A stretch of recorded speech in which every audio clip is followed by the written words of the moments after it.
Welcome. Let's talk about challenging behaviors.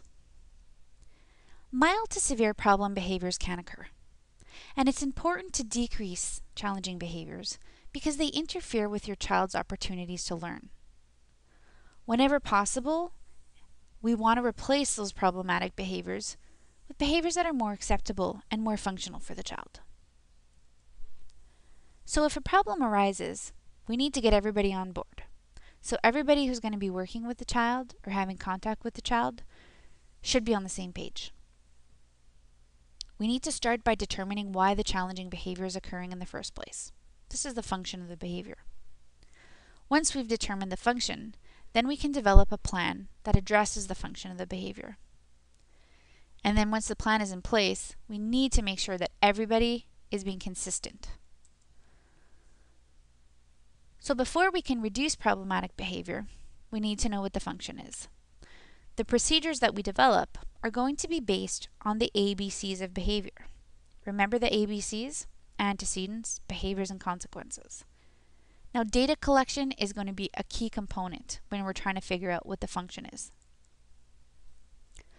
So when looking at function, we need to ask ourselves, what's the message? What is the child trying to tell us? The child is engaging in problem behavior because it works for them. It's getting them some sort of reinforcement. And sometimes our kids might feel like engaging in challenging behavior is the only way to get attention. Or sometimes engaging in challenging behaviors is the only way the child has to communicate.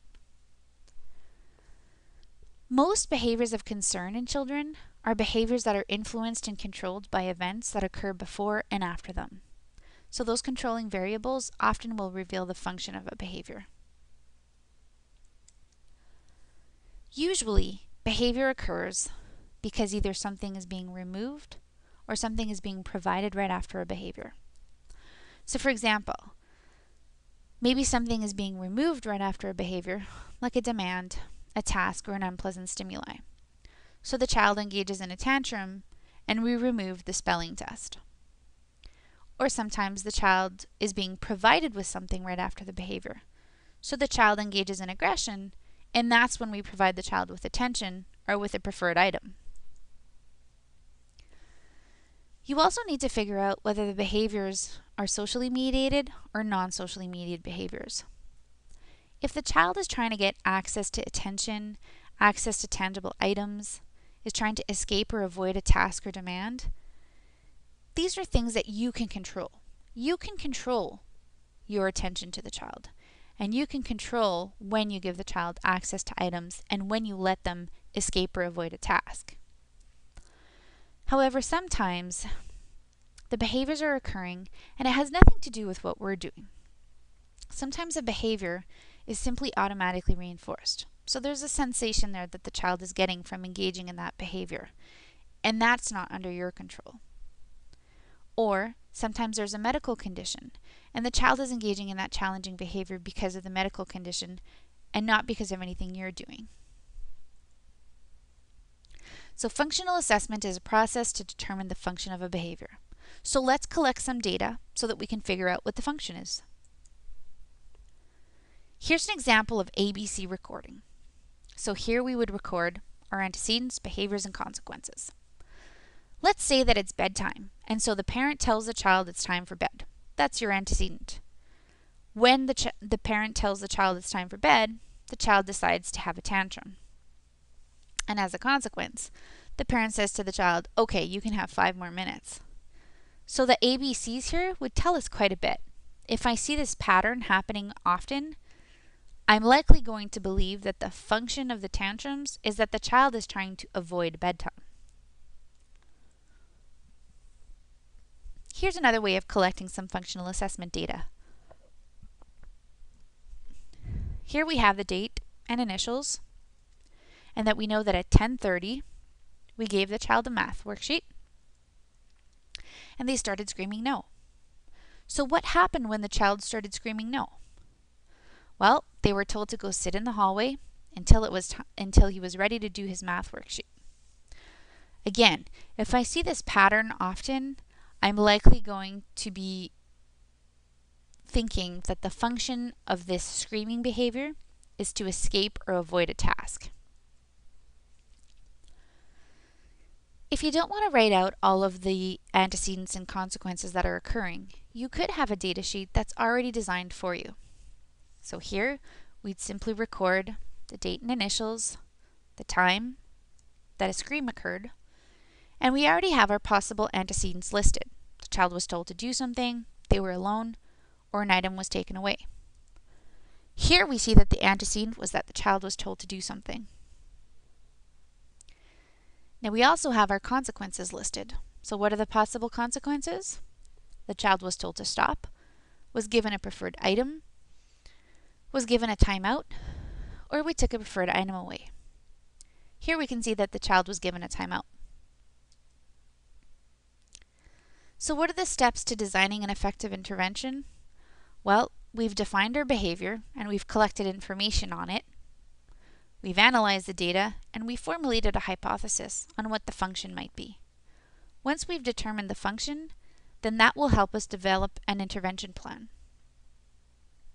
But you're not done there. Once you've developed your plan and implemented it, you need to make sure that you're monitoring the plan regularly and making any changes or adjustments that are needed until the behavior has been significantly reduced or is not occurring at all anymore. Now, one of the most important parts to decreasing challenging behaviors is making sure that you're teaching new skills. Let's consider communication, for example. The better able the child is to communicate accurately and effectively, the less likely they're going to have to rely on challenging behaviors. So teaching them communication skills is crucial. You need to teach replacement skills. In order to truly eliminate a behavior, the child must develop more appropriate skills to replace the behavior of concern. So you want to be thinking to yourself, what can my child be saying? What are they asking for? Maybe they're engaging in hitting or challenging behaviors because they're trying to ask for a break. Maybe they're trying to tell us that they're sick. Maybe they're trying to tell us to go away, that they want to be alone, or that they need help, or that they want that, or that they're hungry. If you know what the child is asking for, you can teach them an alternative way and a more appropriate way of getting that item. So let's look at it for a behavior that's escape maintained. If a child is engaging in challenging behaviors in order to get out of a task, so you would give them a chore to do and they engage in tantrum behaviors. What's more appropriate? We could have them ask for a break, or we could have them ask to be all done. If we could teach them to ask for a break or ask to be all done, this is more appropriate than having them tantrum. Alternatively, you could also give breaks after shorter periods of time. This way, you try and prevent the problem behavior from occurring in the first place. And then you gradually build up the amount of work. You're better off starting with shorter work periods and having that be successful and gradually building up than to start with a work period that's too long and having challenging behavior occur. So we're talking about teaching new skills. Here are a few other examples. If you have a child who's engaging in challenging behavior in order to get an item, what else could you teach them? Well, you could teach them a gesture, like a point. You could teach them a vocal request. And if they can't speak vocally yet, you could always teach them to sign, to give you a picture, or to use an augmentative communication device. Similarly, if you have a child who's engaging in challenging behavior because they're trying to get your attention, you could teach them a gesture, like a tap on the shoulder. You could teach them to raise their hand. You could teach them to say something or to use an icon. Remember, if you're going to be trying to decrease challenging behaviors, it's just as important to increase other behaviors and teach the child new skills, functional and appropriate skills. Thank you.